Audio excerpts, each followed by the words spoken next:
სტიქიის სალიკვიდაციო სამუშაოები გრძელდება იმერეთშიც, თუმცა კვლავ ხერხდება დაკავშირება ათეულობით სოფელთან, არის ელექტროენერგიის მიწოდების პრობლემაც.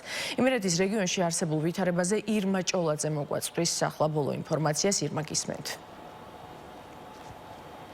ჩვენი გადამღები ჯგუფი იმყოფება ბაღდათის მუნიციპალიტეტში, თუმცა პირველ რიგში მოგიყვებით რა ვითარება იმერეთის რეგიონში, სადაც ამ დრომდე დაკავშირება ვერ ხერხდება 60 სოფელთან და 15,000-ზე მეტი აბონენტი ელექტროენერგიის მიწოდების გარეშეა დარჩენილი. რაც შეეხება ბაღდათის მუნიციპალიტეტს, აქ 30 სოფელი არის მოწყვეტილი გარესამყაროს.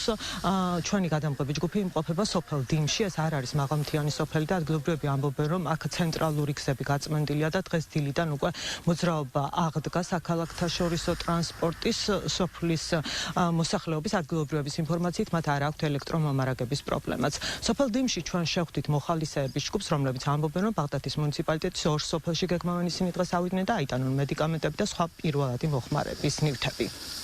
მოტოვა უსაშველო, ასეთი ზამთარი არ ყოფილი, ერთი 10 წელიწადია და თოვლი დიდია, მეტნახევრამდე თითქმის დავიდა, მაგრამ გუშინ გამოიდარა საღამოს და დააგდო ძირს და შუქი გვაქვს, მერტის ღვთისწყალობით არ გათიშულა ეს დღეები.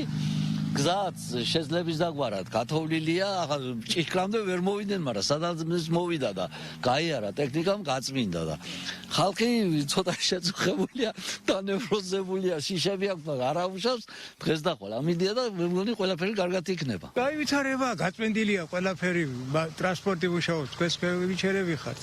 და სოფლებში პრობლემა გუშინ ბიჭები გამეიყვანენ, შარიშკაცები და ასუფთავებენ და აკეთებენ. ოვლია დიდი თოვლი გავხედავთ როგორც არის და ზა გაწმენდილი არის სასწაულია. კანალა მიდიცა მოდი მოძრაობს. არ გაფერხებოდ. ელექტროენერგია არის. ყველაფერი არის ჯეროთ. გუშინდელი გამოცდილებიდან გამომდინარე დღეს უკვე თოვლზე სასიარულო ბახილები წამოვიღეთ, ხელჯოხებიც გვაქვს და ვფიქრობთ, რომ ბოლომდე ავალ სადაც დიდი თოვლი და გაუკლავი თოვლი იქნება. ანუ დღეს ჩავალთ წითელ ხელში, ჩავალთ ასევე ოფშაში, მედიკამენტები უნდა ჩავიტანოთ. უშუალოდ მოქალაქეები რასაც წერენ, ვისაც სასაჭიროება აქვს, იმის მიხედვით. გუშინ ღამითვე მოხდა 45 ჩაკეტილი სოფლის გახსნა.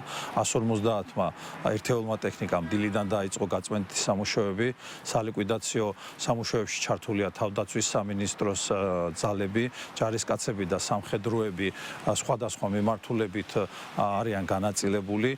უკეთესი მდგომარეობა გვაქვს ელექტროენერგიის მიწოდების კუთხითაც, დარჩენილი 20,000 აბონენტიდან გუშინ ჩაირთო 12,000 აბონენტი.